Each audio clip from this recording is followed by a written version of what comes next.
you? Good, a real journalist who doesn't write with their feelings and talks about fighters not being deserving. So I would love to answer your question. What do you have for me?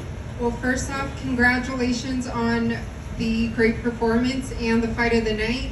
I'm just curious, first off, after training with Jorge in the past, did anything in there surprise you at all? Nah, nothing in there surprised me. Another dominant finish. Whooped his ass from second 1 to minute 25. You could see in his body language he had nothing left in the fight. I was ready for 5 more rounds in the parking lot. So, if he wants to keep doing this, we go for 5 more rounds in the parking lot. Bring out another guy, man. American trash team, man. They need to keep sending guys to me, but just don't expect to get them back in one piece. I'm ready to take 2 of those fighters in one night. The King of Miami showed out tonight. I know afterwards you called out Dustin Poirier, but for you, would it be more meaningful to fight Dustin or Kamaru Usman for a third time? Definitely Marty Fake Newsman a third time. I got unfinished business with him when I left the arena in Madison Square Garden. All the fans knew I won rounds 3, 4, and 5, but he's going to be out for a while. He's got that hand surgery, so I figure I'll get another tune-up fight with Dustin Poirier, who said it's on site. And he weighs more than me. He's just a bully who cuts a lot of weight. I don't cut any weight because I know I'm the best in the world, and I don't need to have a weight advantage over anybody. So Dustin, name the site. Bring that Jezebel wife and bring Connor's little kid Parker. After training with both Dustin and Jorge, do you feel that Dustin will be a tougher opponent than Jorge was tonight? I mean, you saw George, he just come out to took that losing paycheck. There's a reason he signed that contract before he fought me tonight. He knew he couldn't beat me. He knew if he put up his best performance like he did tonight, that was my worst performance, and it was still an easy night of work for me. So I beat them both up in the same night. I used to do it every Tuesday and Thursday at American Trash Team. So bring him out. He's talking all that reckless thing to the media. So I talk the talk. I walk the walk. I'm a man of my word. Promises made, promises kept. And lastly, both of them have fought at 155 before. Would you ever consider moving down to 155 in your career?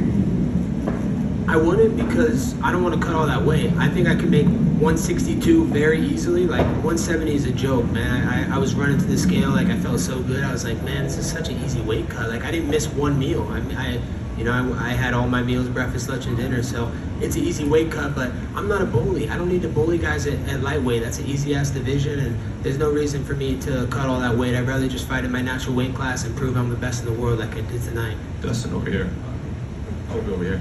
You called him. Sorry about that. You just said you felt this was one of your worst performances. What specifically about this makes you make that assessment? Well, first off, I want to say, man, it is so cold in here, man. I got all this ice on my neck. Can we turn up the temperature up in here? I'm freezing up here. You see all this ice on my neck, man? Frick, man, I got a house on my neck, man. But yeah, it wasn't my best performance.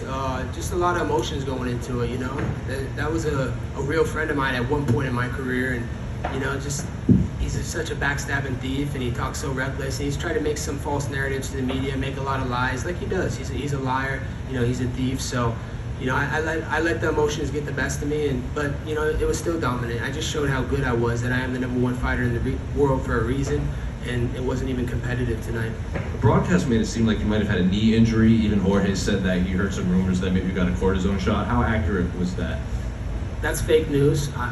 It's funny that happened, because I told someone intentionally, because I wanted to see whose side he was really on, Team George or Team Colby. So I found out what team he's on, and I got to keep my circle even smaller going forward. But I'm the King of Miami now. George needs to leave the city. It's not big enough for the two of us. So he needs to leave, or he's going to get sparked again. We couldn't hear what was being said. It was muted back here, but it even looked like your coaches were yelling at Jorge and his team. What exactly was being said in there after the fight? Yeah, he was just still running his mouth. Like, dude, you just got pounded out, dude. You got dropped, wobbled. I mean, just a complete domination from second 1 to minute 25. You could see in his body language, he literally didn't have another 1 minute in him to go. So just imagine if there wasn't a ref there tonight, his life would have been over. So that's the end of Street Judas. I don't want to hear any more talk of Street Judas, the hype machine who hit lightning in a bottle for a couple fights. He's done. I don't want to hear another word about it.